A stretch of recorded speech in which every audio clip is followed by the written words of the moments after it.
Good morning. I hope you guys are doing well. This is part 2 of the Enlightenment Philosophy lecture. We probably actually will get through the Post-Enlightenment as well if I can squeeze it into the 15-minute limit. So let's jump right in. Last time we talked about the first half of this. We talked about empiricism and John Locke and the conflicting ideals of the Enlightenment. So we're looking at tradition and change, science versus religion. We're going to see a lot of that when we talk about Immanuel Kant again and refresh our memory. And then Kierkegaard, right? We left off at Kierkegaard, so we're going to revisit that. God exists as creator, or the universe is all there is. Empiricism and rationalism. And then the idea that man is good versus the idea that man is inherently sinful, which is a very sort of Old Testament view. We know that empiricism means that believes that knowledge comes from the experience of the five senses, right? Experience, empiricism, and then rationalism is from the mind. John Locke and a priori knowledge versus a posteriori knowledge, and then here's Immanuel Kant. We talked briefly about him, but I wanted to make sure we talked about his categorical imperatives. So, he believed that there was an unconditional, absolute moral law that's binding for all of us, right? So there are certain imperatives that we choose that he calls hypothetical imperatives. And the example that Hank Green gives in this video is like if you wanted to get an A in a class, your hypothetical imperative, the thing that you would need to do to get an A would be to study. Right? It's optional. It's not a moral decision. It's just a hypothetical imperative. But he believed that there are categorical imperatives. Categorical imperatives that bind us morally. Okay. He says we should treat people as ends in themselves rather than means, which means a lot of things, but essentially we don't seek out other people as our means to an end, right? We don't use them to get what we want, essentially. And then, really, truly, Hank Green explains it best here. He uses a lot of really good examples that are accessible to you. And so rather than reinvent the wheel, I'm going to direct you guys to watch this so you guys can kind of understand what the categorical imperative is, which is going to lead us into Kierkegaard. Okay, so we talked about him being the father of existentialism, and what's unique about him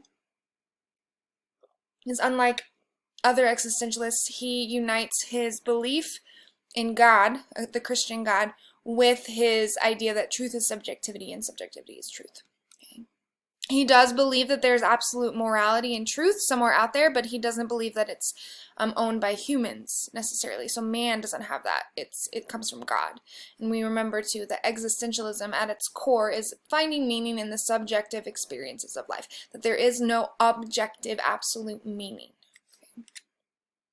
And this is from an article I just read a couple days ago. So I was thinking about how to compare Kierkegaard with some of the other existentialists we're going to talk about. Most existentialists, nihilists, and absurdists, which are closely related isms, are atheists or believe in a post-Christian world. For example, we're going to talk about Friedrich Nietzsche, and he says that God is dead, that the modern world is no longer dictated by morality defined by a being such as God, because so many of us have rejected religion as our defining sort of ism. Okay, so he says God is dead, so what is morality?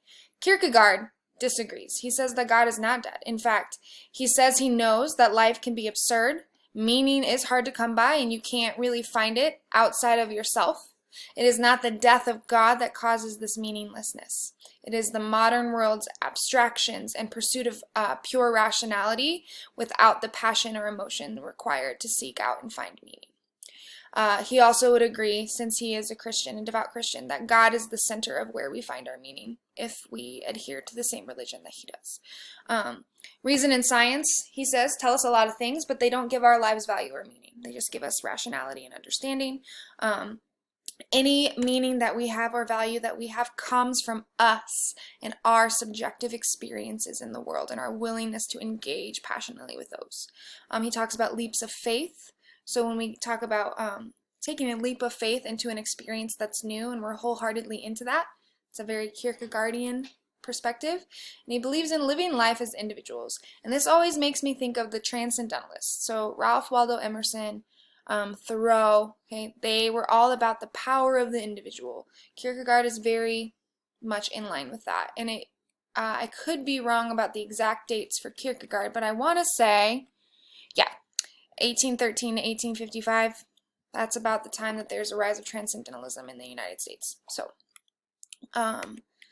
in Romanticism. Okay. Kierkegaard also believed in moral imperatives. So these are different from categorical imperatives, but they're very similar. And the reason that they're distinct is that Kierkegaard believed that God is a key part of our moral imperative in discovering who we really are. And he says that it's a moral decision for us to become who we're meant to be. It's sinful otherwise, and we're stuck in despair. So he writes a lot about despair. That's why he's called the melancholic Dane, because he talks a lot about living in despair. And his assertion is essentially that if we are stuck in despair, it's because we're avoiding becoming ourselves. He says life can only be understood backwards, but it must be lived forwards. And then here's his example about the anxiety that we constantly experience, this existential crisis that we are all going to confront at any given moment in our life. For example, if you marry, you will regret it. If you do not marry, you will also regret it. If you marry or do not marry, you will regret both. Laugh at the world's follies and you will regret it. Weep over them and you will also regret that. Laugh at the world's follies or weep over them, you will regret both. This is very similar to like pretty much any existential philosophy is like you can't win. Like it's a lose-lose situation. So you might as well engage passionately in your life, right? And this is the precursor to what Nietzsche calls the Übermensch, and we are going to talk about that, the Superman. But Kierkegaard believed in a knight of faith, someone who has access to the ultimate definition of what it means to be good. He lives beyond the external rationality and the isms that we center our life around. This knight of faith is beyond good and evil. This knight of faith is the man that we strive to be. He follows his moral imperative. He is certain of who he is. He believes in God. He is certain in his faith, etc., etc. He takes leaps of faith. He lives life as an individual. He's the knight of faith. And it's important that we talk about that because what comes after that, Nietzsche's version or response to Kierkegaard, is the Übermensch, which is a totally different type of archetype of the good man, and we are going to talk about that. So basically what we're talking about here is when we're in the Enlightenment, we're redefining what it means to be human and what it means to be a good human. Okay, not everyone believes in the God that people believed in during the Renaissance and the medieval period. We have moved away from that. The Age of Reason, right? So that leads up to this sort of Enlightenment. The Age of Reason tells us that everything that is good and true and powerful comes from our mind. And we're moving into the idea that the reason that we have to create our own meaning is because the world around us has none, right? And that seems to be resonant in the world that we are in now, okay? Your generation and a little bit of the millennial generation, which is my generation, have truly embraced the sort of absurdism of life. Some of us take a more nihilistic perspective, right? And in fact, a lot of your humor is what we would call re-emergent Dadaism, or it's sort of a playful nihilism. And it's important for you guys to understand that humor, all the way down to even just meme culture and the language of memes, is all rooted in a philosophical response to what's happening, right? And we're getting into the really interesting part of what has led to this modern ideology that we're all in. Okay. Charles Darwin is the next guy we talk about, and we don't really consider him a philosopher, but he really is, because in order to arrive at the conclusions that he did regarding the development of the species of humans and animals and his work in the Galapagos, is that he had to ask the right philosophical questions. Okay, so he wrote on the origins of the species. He proposed that all life descended from common ancestry, humans included, and this rocked the religious world, okay, because it seemed to imply that the literal 7 days of creation, seventh day he rested, that God engaged in Genesis was not literal, and therefore it made them think that perhaps Darwin didn't believe in the same God, right? So he was considered a heretic. It challenged the arguments for a teleological order of the world, which basically means that what he said is that evolution seemed to erase the need for a creator, and that's what people thought he was saying. And it sort of changed the way we view science and religion forever, and unfortunately it created a huge divide between them, when really there shouldn't be a versus between science and religion. They should be able to cooperate, but this was an incredibly existential moment, a shift from religion to science, and made it really hard for them to live in concert with one another, and we're still struggling with that today. Karl Marx, we should recognize him. He's a German philosopher. He's recognized in economics pretty widely. Okay, so he's the one that came up with the progression from capitalism to socialism to communism, and he believed, okay, that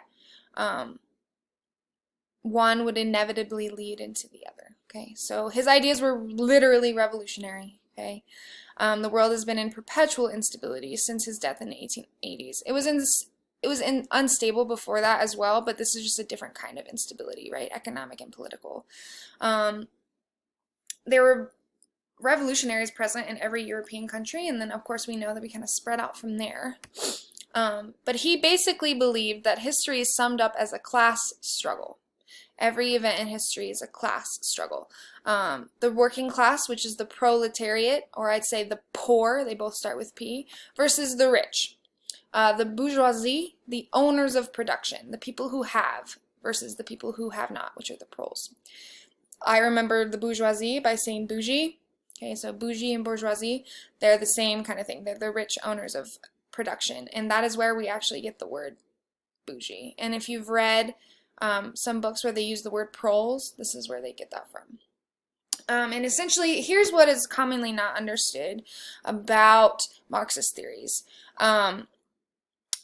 It all starts with the dictatorship of the bourgeoisie. Okay, so yes, he is, the opposite of a capitalist.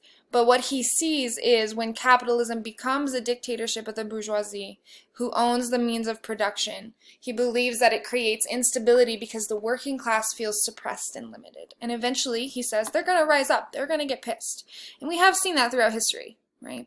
And what he's saying, this is where he takes it to a more ideological stance, right? A strong assertion. He says that that's why we shouldn't allow there to be a dictatorship of the bourgeoisie. But he's just, basically, he started with an analysis of history, and he saw that this was happening, and his interpretation of the cause was this dictatorship of the bourgeoisie that led to the working class feeling suppressed and then rising up. And when that working class would rise up, it would collapse the capitalist system and be replaced by a dictatorship of the proletariat. Okay, so one dictatorship replaced with another. And that is what he called socialism. Socialism would eventually lead to the abolishment of class distinctions and bring in a new society that he called communism, where there would be collective ownership of the means of production. So I think there's a fundamental misunderstanding sometimes of socialism and communism and the way that Marx has outlined his theories, especially now since they're both super kind of heavy weighted words that are sort of triggering for some people. But when we're talking about the theories in and of themselves, he's talking about the progression from one ism to the next throughout history, right? And yes, later he does end up advocating for particular types of isms, and we know that he wants socialism and communism, right? But we have to look at this from a historical standpoint too, okay? So this is essentially what he saw throughout history and what he continued to see. And we know that critics of Marxism, we know that there are failed and highly oppressive communist regimes, right? So when the dictator of the bourgeoisie, or the dictatorship of the bourgeoisie, becomes the dictatorship of the proletariat, it can be just as bad, right? And that's what many critics have to say about Marxism and the sort of ideologies that he proposed. Okay. I am running out of time, so that's where we'll stop. We will finish with Friedrich Nietzsche and the Übermensch with our next video.